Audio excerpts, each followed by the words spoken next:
मुन्ना एक multinational company में branch manager की जॉब करता था। एक दिन मुन्ना को ऑफिस से घर जाने के लिए लेट हो गया था। सर्दी की मौसम होने के कारण रात भी जल्दी हो गई थी। ठंड भी बहुत जल्दी शुरू हो चुकी थी।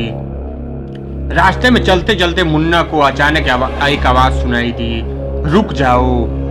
मुन्ना वहीं पर रुक गया और पीछे मुड़ के देखा, लेकिन पीछे कोई भी नहीं था। फिर भी वही आवाज सुनाई थी, सामने देखो। जैसे ही मुन्ना सामने देखा तो जमीन पर कुछ चमकती हुई चीज दिखाई दी। मुन्ना दौड़ के उस चीज के पास गया और देखा तो यह कोई साधारण चीज नहीं थी, बल्कि एक चमकता हुआ हीरा था। उसने वह हीरा अपने हाथों में लिया। उसकी चमक देखकर मुन्ना की खुशी का पार नहीं रहा। लेकिन मुन्ना को कहाँ पता था यह कोई साधारण है या नहीं, बल्कि एक मायावी हीरा है। अचानक उस हीरे में से आवाज आई, अगर तुम्हें और हीरे चाहिए तो इस जमीन को खोदो। इस जमीन के नीचे बहुत सारे हीरे हैं। मुन्ना खुश हो गया। उसने उस हीरे को अपने जेब में डाला और जमीन खोदना शुरू किया। करीबन 2 फीट खोदने के बाद अचानक मुन्ना डर के मारे चिल्लाने लगा।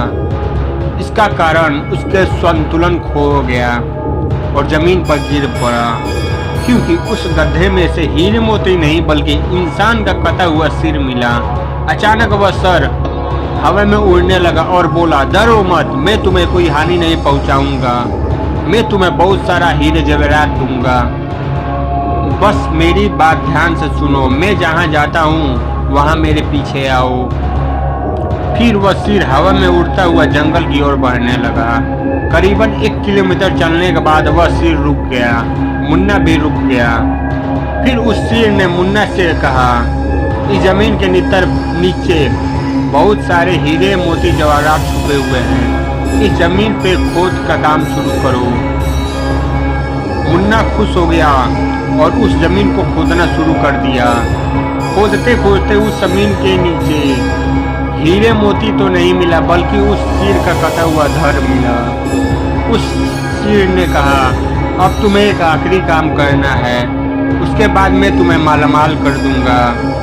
तुम्हें कहीं से भी एक लोटा खून लाना होगा। मुन्ना ने बोला, एक लोटा खून?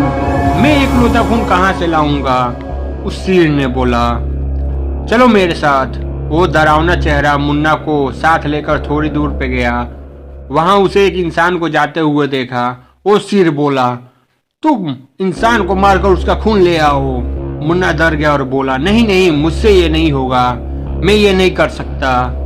अगर तुमने ये काम नहीं किया तो मैं तुझे बहुत बड़ी मुसीबत में डाल दूंगा। फिर तुम्हारी पूरी जिंदगी नर्क बन जाएगी। मुन्ना ने हाथ जोड़ कर कहा, मुझे माफ कर दो। अगर मैंने उसे मारा तो मुझे पुलिस गिरफ्तार कर देगी और मुझे जेल जाना पड़ेगा। उस सिर ने अपने तंत्र मंत्र की शक्ति से छुरी और लोटा प्रकट किया और गुस्से में बोला, अगर तुम मेरा यह काम नहीं करोगे तो मैं तुम्हारे परिवार को मौत के घाट उतार दूंगा। मुन्ना ने मजबूरी में आकर उस आदमी को मार डाला और उसका खून लेकर उस सिर के पास गया। वो सिर खून को देखकर बहुत खुश हुआ और बोला, यह खून मेरे शरीर पे डाल दो। उस सिर ने के कहने पर मुन्ना ने खून को उसके शरीर पे डाल दिया। फिर कुछ देर बाद में वह कटा हुआ सिर शरीर से जुड़ गया। यह सब देखकर मुन्ना की हालत खराब होने लगी। वह भूत को देखकर काफी डर गया। जैसे ही वह भूत जिंदा हुआ तो जोर जोर से हंसने लगा और डरावनी आवाज में बोला, तुमने बहुत बड़ी गलती कर दी कि तुम मुझे फिर से जिंदा कर दिए।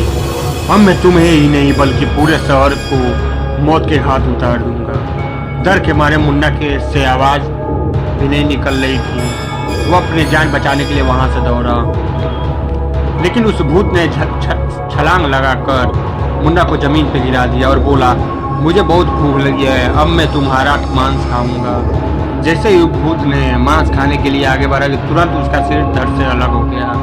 मुन्ना समझ नहीं पाया आखिर यह चमत्कार हुआ कैसे। जब मुन्ना ने पीछे मुड़कर देखा तो एक अघोरी बाबा खड़े थे। उस अघोरी बाबा ने, जब तुम उस आदमी को मारकर उसका खून ले जा रहे थे तो मैंने देख लिया और समझ गया कि कुछ तो बुरा होने वाला है। इसीलिए मैं तुम्हारे पीछे पीछे यहाँ तक आया और मैंने अपनी मंत्र की शक्ति से उस भूत को फिर से मार डाला। अब तुम निश्चिंत होकर अपने घर जाओ, अब तुम पर कोई खतरा नहीं है। आज भी मुन्ना उस बात को याद करता है तो उसकी रूह तक कांपने लगती है। दोस्तों, आपको ये कहानी कैसी लगी प्लीज़ हमें कमेंट करके ज़रूर बताएं और लाइक और सब्सक्राइब जरूर करें। धन्यवाद।